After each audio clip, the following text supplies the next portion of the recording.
Hello साथियों, नमस्कार, जय हिंद, जय भारत। कैसे हैं आप सभी।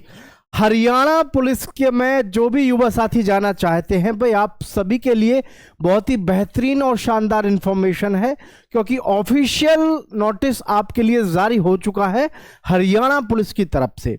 साथियों, इसमें 6000 पोस्ट हैं।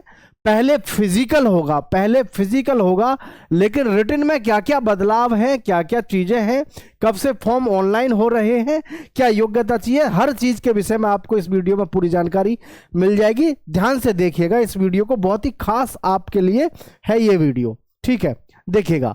Haryana staff selection commission HSSC, Haryana police department, Haryana police new vacancy 2025 और 26, जिसमें पोस्ट जो है आपकी कांस्टेबल है, मेल और फीमेल। कांस्टेबल है आपकी जीडी, है ना, जीडी से रिलेटेड मतलब ग्राउंड ड्यूटी। और जी सब इंस्पेक्टर है। टोटल वैकेंसी आपकी 6000। ठीक है भाई, देखिए इसमें क्या क्या कैसे कैसे दिया हुआ है, सबसे पहले आपको वो चीज़ें जाननी है। और इसमें है एजुकेशन क्वालिफिकेशन की बात कर लेते हैं सबसे पहले। तो कांस्टेबल, जीडी और ड्राइवर के लिए आपका 12th पास होना बेहद ज़रूरी है, यानी आप 12th पास होने चाहिए from a recognise board, Hindi Sanskrit up to matric level. ठीक है। और जी सब इंस्पेक्टर के लिए आपका ग्रेजुएशन होना चाहिए फ्रॉम ए रिकॉग्नाइज यूनिवर्सिटी, और हिंदी और संस्कृत आपका अप टू मैट्रिक लेवल तक होना चाहिए। ठीक है। एज लिमिट की बात कर लेते हैं, तो जो कांस्टेबल की है वो है 18 से 25 साल। 18 से 25 साल, 18 से 25 साल है इसमें कांस्टेबल की उम्र सीमा। और आगे देखिएगा, और आगे आपके जो सब इंस्पेक्टर के पद हैं उनके लिए 21 से 27 वर्ष, और एज रिलैक्सेशन एज पर गवर्नमेंट रूल्स, यानी कि जो हरियाणा की हमारी सरकार है उसके जो गवर्नमेंट के रूल है उसके अकॉर्डिंग आपको छूट मिलती है। किसकी उम्र में आपको छूट मिलती है साथियों। ठीक है। तो सबसे पहले आप समझ लो इसमें भाई आपका सिलेक्शन प्रोसेस जो होगा, सिलेक्शन प्रोसेस में आपके में क्या क्या होगा। ठीक है, तो मैं आपको सीधा यहीं से बता देता हूं सिलेक्शन प्रोसेस आपका क्या क्या इसमें होने वाला है। तो सबसे पहले होगा आपका फिजिकल। क्या होगा साथियों? सबसे पहले होगा आपका फिजिकल। और फिजिकल में क्या क्या होगा ये आप ध्यान से देखिएगा। मेल कैंडिडेट्स जो हैं उनकी 170 सेंटीमीटर हाइट चाहिए, और ये चेस्ट आपकी 83 से 87 चाहिए। 83 नॉर्मल, और फुलाव के बाद में आपकी जो चेस्ट है वो उसमें 4 सेंटीमीटर का फुलाव चाहिए।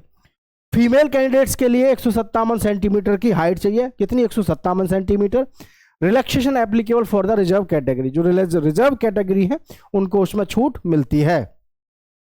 ठीक है, आगे बात करते हैं साथियों यहां पर आपके फिजिकल एफिशिएंसी टेस्ट की। तो फिजिकल एफिशिएंसी टेस्ट को ध्यान से देखेंगे आप। जो फिजिकल एफिशिएंसी टेस्ट है इसको ध्यान से देखेंगे। मेल जो है उसको 2.5 किलोमीटर की रेस है, यानी 2500 मीटर की रेस उसको 12 मिनट में कंप्लीट करनी है। आपको पता है भाई 4800 मीटर की रेस कितने मिनट में करते थे आप? 14 मिनट में। ठीक है, तो यहां पर आपकी जो रेस है वो कितनी है? 2.5 किलोमीटर की रेस आपको 12 मिनट में करनी है। फीमेल 1 किलोमीटर की रेस आपको 6 मिनट में करनी है। और जी जो हमारा फिजिकल है वो क्वालिफाई है केवल।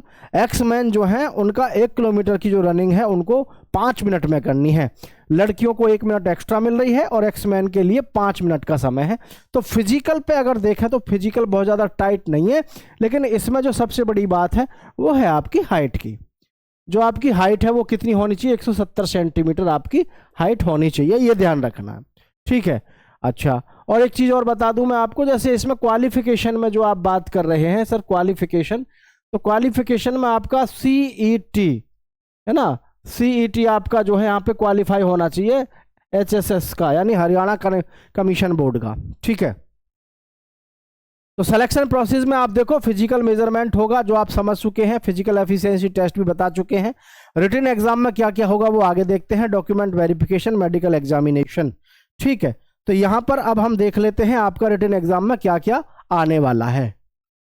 तो रिटन एग्जाम में देखेंगे ध्यान से, आपका जो रिटन एग्जाम आएगा प्यारे साथियों, 100 क्वेश्चंस आपको देखने को मिलेंगे। जनरल नॉलेज होगी, रीजनिंग होगी, न्यूमेरिकल एप्टीट्यूड होगा, और हरियाणा जीके। भाई हरियाणा जीके का तो बहुत ही जबरदस्त रोल होता है आपका हरियाणा पुलिस में। तो इसमें क्या कैसे इन्होंने इसको डिवाइड किया हुआ है उस चीज़ को भी थोड़ा सा एक बार आप सभी देखेंगे साथियों। आइए मैं आपके साथ में दिखा देता हूं भाई इसमें इन्होंने कैसे कैसे इसको जो है बनाया है। ठीक है, देखो इन्होंने यहाँ पर अब की बार कुछ बदलाव खास किया नहीं है। 97% तो रिटन एग्जाम के जो नंबर होंगे उनको लिया जाएगा। जैसे मान के चलो 100 में से आपका नंबर आया मान के चलो 70, तो 70 का 97% ये निकाल लेंगे। ठीक है, समझ गया ना? थोड़ा आसान भाषा में समझा दूं मैं आपको। जैसे आपके 100 नंबर में से मान के चलो आपके आए 50, ठीक है, आपके आगे 50 नंबर, 50 का निकालेंगे 97%, तो 50 का 97 का मतलब 50 दूनी 100 और 2 से इसको आप करोगे तो 2 चौक 8 और 2 अट्ठे 16, 48.2 ऐसे कुछ करके आपके नंबर बनेंगे।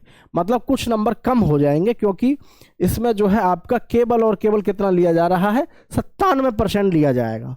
ठीक है, रिटन एग्जाम का 97% प्लस 3% एनसीसी मार्क्स हैं, ध्यान रखना, प्लस 3% एनसीसी मार्क्स के हैं, यानी कि एनसीसी वालों को फायदा दे रहे हैं। वैसे ये अच्छी पहल है, क्योंकि एनसीसी पर हर साल हमारे देश में ना जाने कितने अरबों करोड़ों रुपए खर्च होते हैं, लेकिन जब उन बच्चों के सिलेक्शन की बात आती है तो वहाँ जो है बहुत सारे फायदे नहीं मिलते हैं। तो इनको मात्र 3% का रिजर्वेशन दे रहे हैं। ये बल्कि होना चाहिए यार, कम से कम 10% का कम से कम होना चाहिए। एनसीसी में बच्चा इतनी मेहनत करके एनसीसी करता है, उसको फ़ायदा क्या मिलता है? अगर आप इतना भी रिजर्वेशन नहीं दे सकते तो 10% का कम से कम होना चाहिए। ए ग्रेड के लिए 1 नंबर है, बी ग्रेड के लिए 2 नंबर, सी ग्रेड के लिए 3 नंबर। अब बताओ 3 नंबर, जिस बालक ने इतनी मेहनत करी है एनसीसी में, 2-3 नंबर से क्या फर्क पड़ रहा है? अरे कम से कम इसको नंबर देने हैं 15, 20 और 10 तो दो, है ना? ये होना चाहिए कम से कम। हरियाणा की जीके जो है वो है 20% और कंप्यूटर जो है वो है 10%।